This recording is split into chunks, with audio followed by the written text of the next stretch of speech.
Hello and welcome to my video about copper. These are some copper companies I find interesting, benefit from the coming copper bull run, in my opinion obviously. So let's go over to why I am interested in copper. With the increasing population and the increasing use of AI data centers and urbanization throughout the world, there's going to be an increasing need for copper and electricity. And I looked at IEA, International Energy Agency.org, and it says according to them that there will be a shortfall of copper starting 2035, which isn't that long if you look at it. It's 2025 and it's almost finished already. Shortfall of 31% by 2035. If things can change. Obviously, if there's like a massive recession or something, then that would reduce copper demand. What else? Supply of the metal, a key component in electrical and energy, will fall 30% short of the amount required by 2035 if nothing new happens. If not new mines in America, there was like the Supreme Court, a mine that has been in permitting for decades, which is now getting fast tracked, which is nice.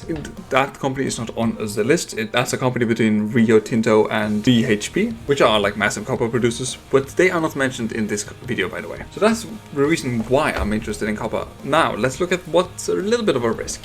Now, there is a risk with copper, obviously. The fact that if there's a recession, that will massively affect the copper price. And now, recording the video, I realized I misspelled it. But nevertheless, so unless there's a massive population reduction for whatever reason, or if there's a recession, that would greatly affect copper price. But I don't think that's going to happen. But now let's go over to some companies I find interesting. Starting with number one, it's Libero Copper and Gold. It has, according to the website, 2.1 million tons of contained copper at 4.6 billion pounds of copper. And they also have 511 million pounds of molybdenum. One of the prime shareholders, or like one of the major shareholders of the company, is Frank Gistra, one of the greatest and best mining investors on the planet, which really provides some confidence in this company. It has 29% of the shares are owned by management, and that includes like Frank, and 18% institutional, and 4.5% of the shares from Anglo-Asian Mining. Personally, I haven't heard about that company before. Anyway, so it's like a massive copper and like molybdenum in South America. The project is called Mocha. It's located in Colombia, and it's a porphyry copper and molybdenum. Very interesting company, and it has infrastructure as well, according to the website. Obviously, all of this is just me writing down from. So they're not that far off from. So they are like the national road system. So they are about to improve the infrastructure, and there also is a lot of infrastructure close by. So that seems like very interesting in the coming. I personally think that the supply will be fixed. I personally think that because if you hurry up the permits, so to say. And the second company will be Western Copper and Gold. One of the key investors in this company are Rio Tinto and Mitsubishi Materials. 9.6% of their shares are owned by Rio Tinto, one of the largest mining company on the planet. And they have cash investments of $64 million.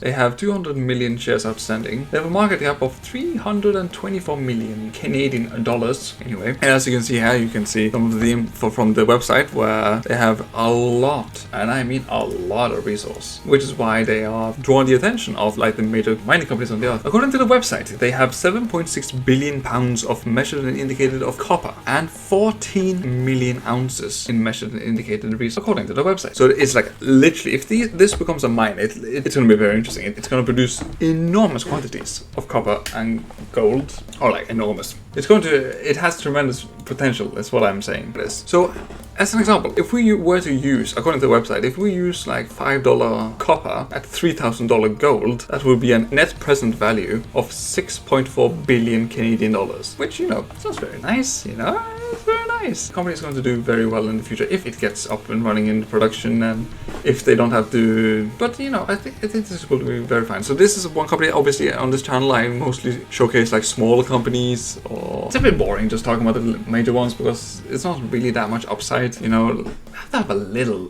risk, Anyway, there is some more information. Federal government funding available for the project, for the construction of a 120 kilometer road access to the casino project, which is is not gambling, by the way. It's what the project is called. And the construction of the road has started, it seems. And the first 5 kilometers are completed, and $30 million has been spent. Wow, that's very expensive, 5 kilometers.